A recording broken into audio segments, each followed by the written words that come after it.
I called out to something, and I think I was answered, but I'm not sure by what. Be me.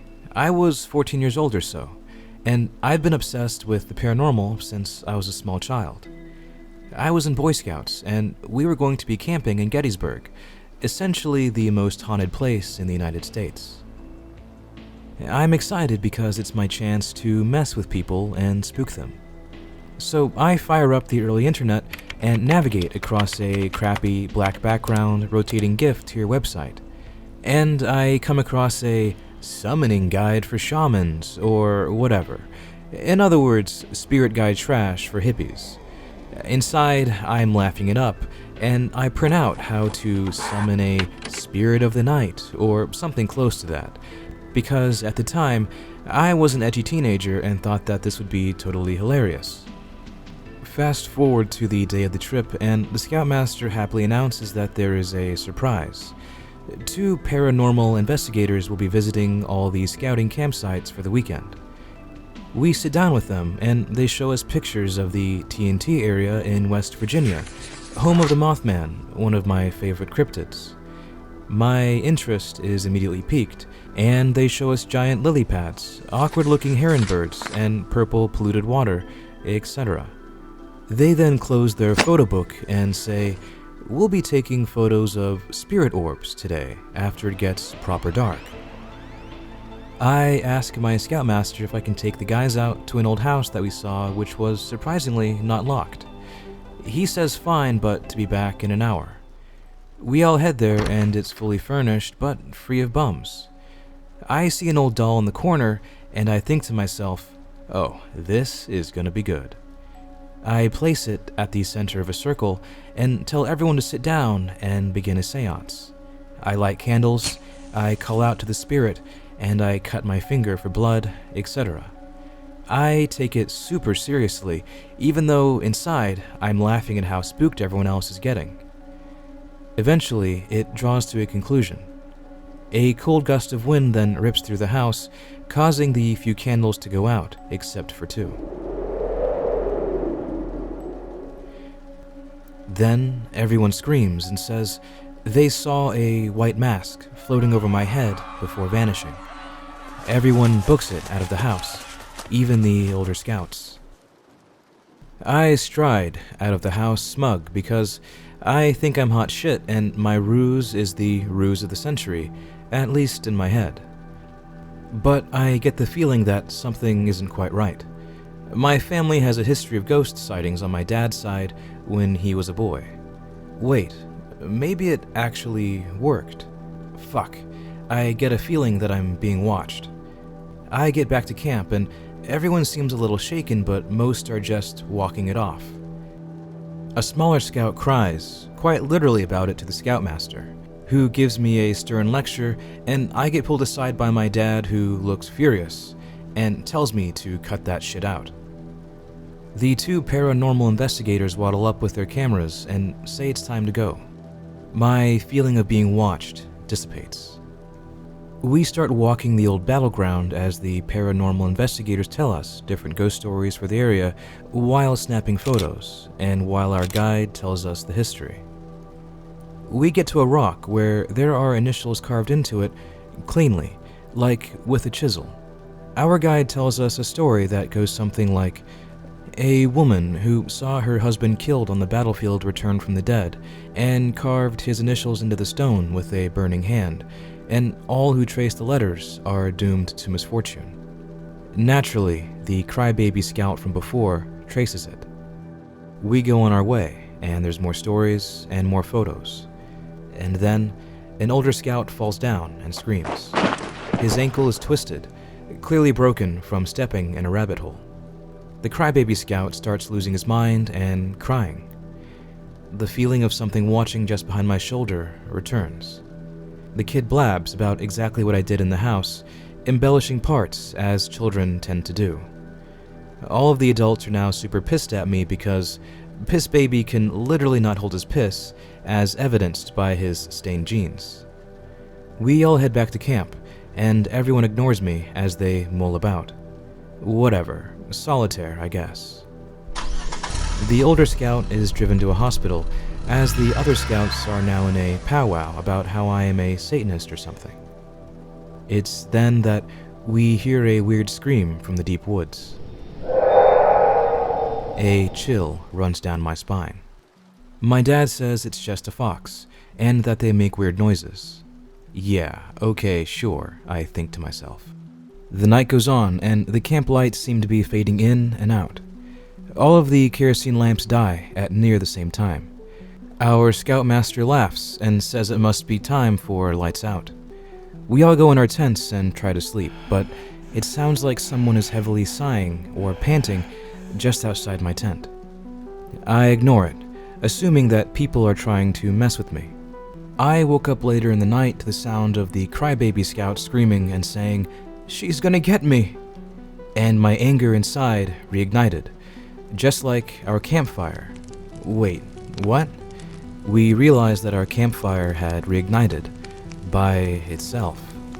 Our scoutmaster himself put that out using the drown, stir, drown method, but why is it still smoldering? And then we see it. A dirty cloth doll is next to a log near the fireplace. It's the same as the one from the house. All of the scouts are now visibly nervous. We can see something in the tree line, and we shine a light. There, we see a fox, sitting and watching, and when the light hits it, it darts off. The next day is filled with lots of scouts injuring themselves, like the scoutmaster cutting his hand or several scouts being burned, etc. It's usual stuff, but a lot more of it. It's a gloomy day with lots of clouds, and it looks like rain. The paranormal investigators return with the photos. Every single one I'm in has a large white oval orb just above my right side or right behind me. Every single one.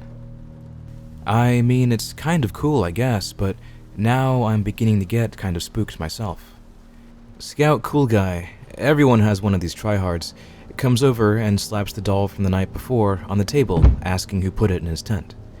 No one claims responsibility. The scouts begin telling the investigators what I did. Oh boy, here we go. They get serious and begin asking me questions, and are confused when I tell them about the seance in the house. They say I should see an exorcist or something. The scoutmaster yells at us to pack it up since it looks like it's going to be a massive rainstorm and he doesn't want to deal with that in the morning. We all pack it up and head home, and my dad gives me a stern lecture in the car all the way back. He tells me his own stories and how his ghost was friendly, but to knock off this edgy shit that I'm doing. In my head, I think, sure, whatever, old man. We arrive home as the storm hits, and it hits hard. The lights go out, and the house begins creaking from all over. We begin hearing scratching from inside the walls. My family is confused, and my mom is getting spooked. My sister and I remain skeptical and insist it's just more field mice again, but we hear another fox call. We look out the window and see a fox, sitting in the middle of the yard. It looks up at the window that my family is peeking out of, and then trots back into the tree line. I go to my room and unpack my bags. The dirty cloth doll is there, under my clothing. But me being naive, I think, 4 out of 10 revenge prank, guys. Apply yourselves next time. The night is filled with the sound of raging storms and fox calls. I have a dream of a large figure in a black twisting cloak floating over my bed with a white face mask like porcelain, and it reaches out with long branch-like fingers and points at me before I snap awake in a sweat. I go downstairs and make myself breakfast. It's another gloomy day, so I go to turn on the light, but the bulb explodes. I turn on other lights, and none work. My guess is the lights probably came back on in the night and blew a fuse. I go to the basement and flip open the box, and it feels like something's watching me again. There's no fuse blown or anything out of order, so I head back upstairs, but The feeling of something just behind me does not go away until my mom appears. The rest of the day is normal, and life goes on. Time passes with little things here and there, and I begin getting night terrors as I get into my late high school and early college years. I wake up with scratch marks on my body all the time. I try to rationalize it. Whatever, I probably just had an itch. One day I wake up and there's a mass of blood around my crotch after I slept on my belly. I panic and wash my sheets without telling anyone. I go downstairs and look out the window, and there it is. The fox is here again, watching me. It's not uncommon anymore, and I had taken to calling him Robin over the years. Regardless, a shiver runs up my spine as he's always a bit eerie. I'm putting my sheets in the wash and I look in the bin to see if anything else needs to go in, and as I'm pulling things out, I find the cloth doll in the bin. The feeling of not being alone is back, and my hair's on end. Didn't we throw this out after that trip? After enough weird dreams and scratchy walls at night, I'm tired of it, and the doll is now back. Maybe I did call something into my life after all. I take the doll out to the backyard in the woods and set it on a cut tree stump that night, and prop up an umbrella over it. I apologize for disturbing the spirits and walk backwards, keeping my eye on it for a short time. The fox shifts through the tree line and sits and watches me. I think this thing is going to bite me, but it just sits there as I leave. Later on, I take my sister out to the forest after a few days to do target shooting with my new bow and explore. We come across the stump and the doll is gone. The umbrella, though, is still there. We're sharing stories about my childhood with my dad one day. He laughs and says if I remember waking him up all the time about a shadow lady. I don't remember even telling him anything like that. The light over the kitchen table flickers briefly. I laugh, nervously, and look to the backyard scanning the tree line, but nothing is there. I still get bad dreams at times, but have lived a normal life since. That's my experience. I'm not too sure what it is, or what it may have been, or if that bogus ritual on the internet is legit, or if that fox ties into it at all, but there you have it. All I can say is don't fuck with things that you don't understand, even if you think it's all just bullshit.